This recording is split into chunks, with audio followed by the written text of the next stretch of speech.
Hello friends, neighbors, Johnny Wish Neighbor here. Welcome to the Nook. It's the weekend. We're going to talk a lot of whiskey, and it's going to be all Canadian whiskey today. I've been getting tons and tons of questions and comments, and I've found myself in lots of conversations about what do I drink now that American whiskey is being pulled off the shelf here in Canada. Well, before I talk to you, and it won't be this video, I'll give hints and stuff about, what tastes like bourbon.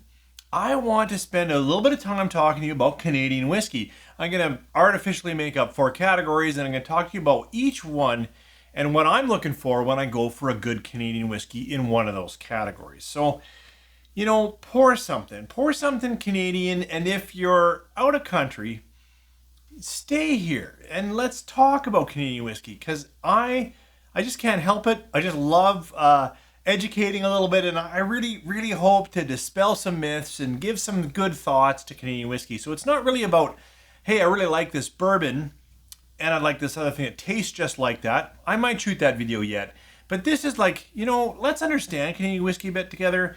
Let's understand what makes a good Canadian whiskey, and maybe give you some thoughts for when you're going to the whiskey store, the liquor store, and you're looking for a whiskey, what you might want now that there's a lot more Canadian and a lot less American on the shelves. 3, 4.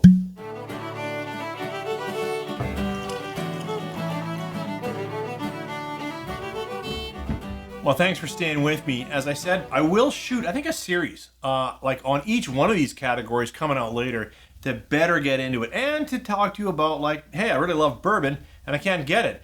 What should I get instead? I'll shoot that in a different video. That's not today's video. Today's video is, I don't know, let's understand Canadian whiskey better.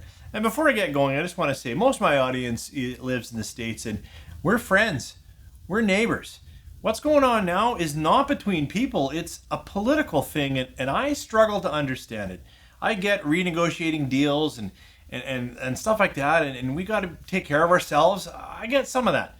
But the rhetoric right now really needs to stop. I'm a proud Canadian. I live in a great country, and I will continue to support this country. And I want to be friends and neighbors with America. I do not like the language right now, but this is not a political show. It's a whiskey show. So let's get into some whiskey. I've got basically 4 categories and a lot of bottles in front of me. The first category I'm going to kind of talk to you about is when people think Canadian whiskey, they actually think this category, and they are by far the fewest bottles on my shelf. Maybe a good, nice representation of it would be from a big house like J.P. Weiser. So I'm talking about, maybe these bottles here, like this red letter J.P. What makes this typical Canadian? Well, this is a really nice bottle. It's not exactly typical. But Canadian whiskey, 3 years in oak. Yes, there's a 909 rule, and I'll talk about that maybe at the end. But it is high corn. One of the myths that I heard in the liquor store is someone saying, well, bourbon's corn and Canadian's rye. And I'm like, whoa, we're going to get to rye. And we're known for rye. And weirdly, we can call any whiskey, even if there's no rye, a rye whiskey. That's ridiculous. But typical Canadian whiskey, including this, is really high corn, often like in the 80% corn range. And then there's a little bit of rye for flavoring, or maybe there's a bit more wheat. And that's true of all what I'm going to call typical Canadians, and that's these. They are sweeter and lighter. And why are they sweeter? Well, corn's sweet and light, and we don't need to age in new oak. So while we have to do a minimum of 3 years, not the case with bourbon, unless it's straight. If it's just regular bourbon, it could be only a few months in oak and you can sell it as bourbon. We have to be 3 years if it's a Canadian whiskey. But it can be a used oak. Now, of these here, if you're looking for bourbons, I know that's why lots of people are here. Actually, this red is pretty good. And why? Because it's finished in new oak. And it's 45%. So we've kicked it up a notch, because Canadian whiskey can be just that 40%. I think I poured a little bit about this Signal Hill, because if you're a typical Canadian whiskey drinker, you like sweet and lighter and creamier whiskeys. I'm not saying you're a bourbon drinker, I'm saying you're a Canadian whiskey drinker. This Signal Hill,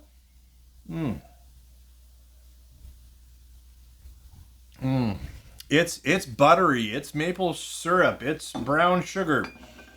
But because it's 56, this is not the regular Signal Hill, but because it's non-chill filter, it's got some oils, and it's 56%, it's got some heart and flavor. This Signal Hill, I think they called it, what, the Founders Reserve or something like that, Founders Select Overproof, is worth buying. It's affordable.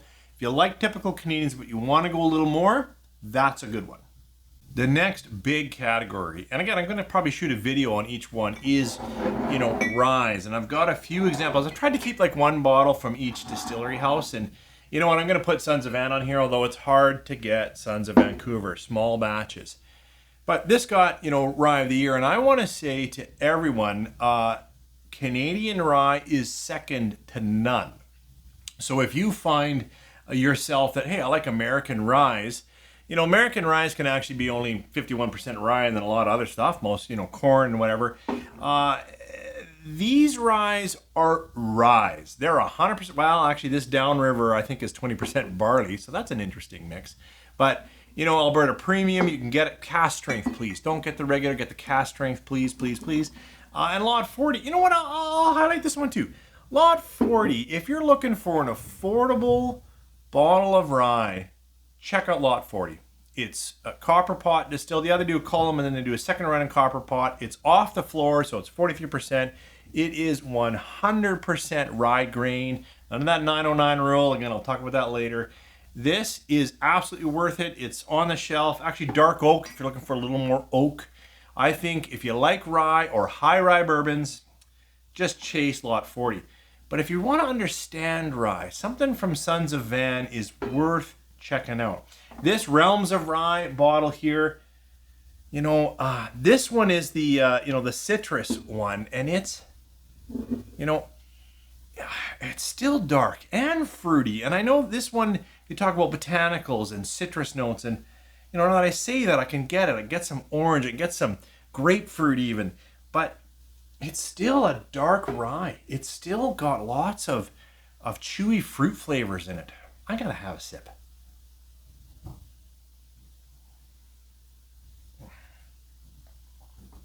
Oh, it's so good. This is so good. I know it's small distilled, but that's why I said Lot 40, dark oak. If you like ryes, you're okay. You're okay through this. You're going to find good ryes. Sure, I like Pikesville and other American ryes. I do. Those are some good ryes out there. But you have no problem getting excellent, even better ryes from Canada during this time. We started with typical Canadians, although there's almost nothing typical in my collection here because I don't like the on-the-floor, high sweet corn, totally used oak, 40%, Canadian Club, regular JPYs or regular Crown. I just don't drink it, and so it's not on my shelf. All of these have a little more character, a little something to it. I'm going to talk about this one with the 909 rule, maybe near the end for all us whiskey geeks. But now I want to go past rye to single malts. And one of the best examples and easy to recognize is Two Brewers. Two Brewers started with their beer while they were making whiskey, which let them keep some revenue coming in while they aged and then released their single malts when they were ready. And I just think they are recognizable as Canadian and just fantastic Canadian single malt. Now they do a variety of casking, they do a variety of peated, non-peated, they do experimental casking. Two Brewers is worth chasing if you're looking for a single malt. Now, if you're looking for an American single malt like Stranahan's or Balcones or Westward, like those ones that are known for American single malt, I actually would point you at Grainhenge, and especially their new one, their Elevator Row number 2. It's 6 years old. But the key here, and you'll hear this a lot when I'm doing a little bit of comparison to American styles, is it's aged in new oak. And that's different than all the other single malts that we got kicking around. So, this Elevator Row gets to have that nuttiness, that graininess of barley. That's what I've poured here, but it's got that new oak backbone. And it gets that kind of spiciness, that oakiness.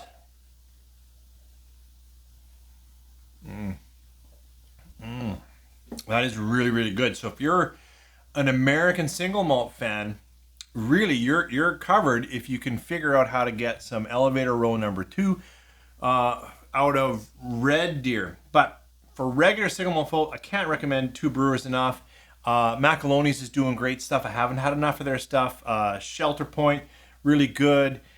There's several, you know, and I've got other ones here like Wildlife. Wildlife's putting out good stuff, and you know I'm loving Bridgeland, but I tried to one bottle. I'm going to talk about that a bit later. And this was a one-off. This Mountain Pass Select. There are other stuff I'm struggling to connect to, but this one here has a bit of chocolate malt in it, and I think it was fantastic. This Eau Claire finally is hitting it at 7 years. I haven't liked their earlier stuff too much, but this one is starting to be good. So those are regular style single malts. There's a mix of used casks. They're a little closer to Scotches, but younger. So like that's kind of where we're going there. So in my artificial categorization of Canadian whiskey, I kind of threw everything else as everything else, alternative grains or other styles of whiskeys. So, you know, here we've got Baldur's, you know, 100% wheat. I know Wildlife makes a wheat, and I think they won best wheat in Canada this year. But this is, you know, 100% wheat. It's got an age stamp. That's awesome. We've got several examples. I know Monashee, I know Hansen, and here Black Fox do a Triticale or Triticale whiskey, both regular and cask strength. So that's really nice to chase down.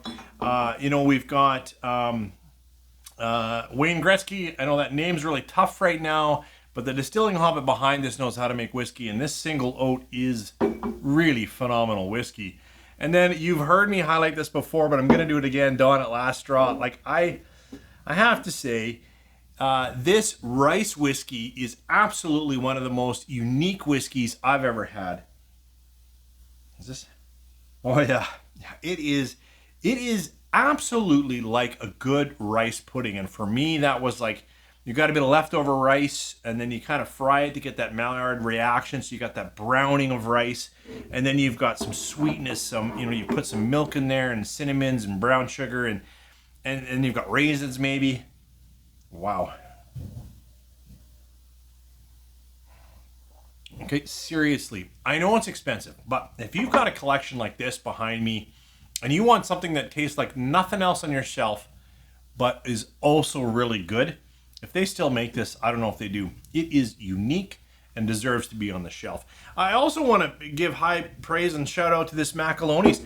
This one I did buy on my own coin, and I was really wanting to get it. Their single malt, it's getting all these awards, but everywhere around me, they're selling their spirit, so it's not even 3 years, for $100+ bucks, 110, and I'm like, no. Found this for like $80. And it is an Irish style pot still, and it's phenomenal. I have to remind myself, like, don't drink anymore, John. It's good. It's good. It'll rest. Just let it rest. But that really is phenomenal if you like Irish style. So typical Canadians, you know, get off the floor, get some finishings, get something. I can't recommend the Entrance Canadians. They're all sweet and forgettable. Ryes, actually, we do rye super well. Lots of good stuff. Even some Entrance stuff like the regular Lot 40 is just really worth chasing. Single malts were starting to shine. Two Brewers, Macaloni's, Shelter Point, and the Eau Claire here, like they're starting to do really well. And then, you know, unique, we've got unique stuff covered. Like this rye is crazy. And the single oat is good, and this pot still really good. Now, I missed this one. And the reason why is I'm going to talk to you about that. Like if you really are looking for bourbon and you can't get it because it's pulled off the shelf, then, you know, companies or distilleries or guys like this, like Bridgeland, Jacques, and Dan, you know, this is Tabor corn whiskey, but it is done in a bourbon style. It's mashed, distilled, aged in new oak, and I can't recommend it enough. They'd have a 101 version that I think is phenomenal. It's been a moment, but Okanagan had a cask strength BRBN in some like blackened cask that I had that was like my Canadian bourbon style whiskey of the year a couple of years back. I'll do a whole video on that to try to unpack if you're really just chasing that profile.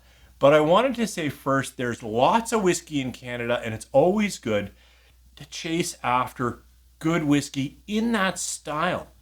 Like this Signal Hill is great in that style. If you're a single malt drinker, you're not going to like this. If you're a bourbon drinker, you're not going to like this. If you're like anything else, you're going to like, what is this? But if you like Canadian sweet maple syrup whiskey, this brings it home with some better coating and some kick and so on. That was the point of this video. Oh, I did promise to run down a little bit of Canadian stuff, and I'll probably do it in most of these videos. So There's a huge misunderstanding of what makes whiskey in Canada whiskey in Canada. I was in stores recently and heard the people working there completely butcher it.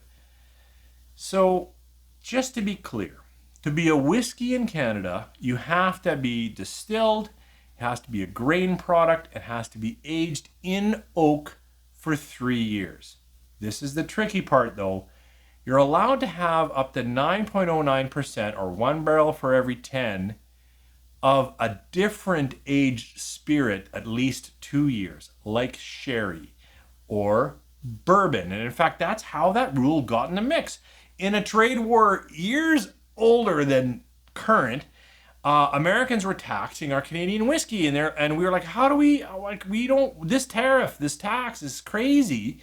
And they said, okay, look, what, if you buy bourbon from us and stick it in your whiskey, 1 barrel for every 10, that's 909%, and sell it back to us as Canadian whiskey, even though there's bourbon now in there, we'll lower the tax. So we did that, and we put it in law. That's why it exists. Now, some people talk about, hey, it's great that it's there. We have some creativity. And that's what this one's all creative about. It's like, this is a super corn whiskey. Lots of corn. Anyways. But it's got sherry poured into it. I don't know how much, but it has actually sherry poured into it. So the sherry must be over 2 years old. So it's older. Oh, actually reading the law specifically, it looked like we could put wine. Like anything else aged had to be over 2 years old, but it looked like you could put wine in it. Could be wrong. Comments down below. Davin de Cargamo, correct me. So some people really like that rule because we can be creative. I don't like that rule, and I'll tell you why. It's just me, and it's not about me, but when I talk to whiskey lovers around the world, it is the single greatest point of confusion. Well, can't you just add orange juice at 909%? No, I can't. You know, it's got to be aged. It's got to be aged spirit. So it's not, and bourbon, you know, not straight bourbon. Okay, straight bourbon has to have that age stamp, 2 years. It should be 4 years, and they don't have to say it, but if it's younger, up to 2, you know, they have to put it. But regular bourbon actually could be 6 months old. Like, it doesn't have to be old like 3 years. Anyways, I don't want to do that one. I just want to talk Canadian. So 3 years old, but we could put some other stuff in there. We're not talking orange juice, but if you fermented orange juice and you stuck it in a cask, you aged it for 2 years, you could add it. And I just think, let's put that down. We have other ways of creativity. We've got grains and mashing and distilling and casking and malts and yeasts, and there's so many ways to be creative. I don't think we need that 909 anymore. It's nice to get off the books to help international viewers understand our whiskey is top notch, and what I have here is excellent. Everything up here I'm enjoying. Oh, of course, some more than others. I've got a flavor preference, but a collection like this represents some good whiskeys. Thanks for joining me here. That was a bit more of education with Canadian whiskey. Now I'm going to shoot an individual, like all about rye or all about single malt or all about and so on. Thanks for joining me. Have a great weekend.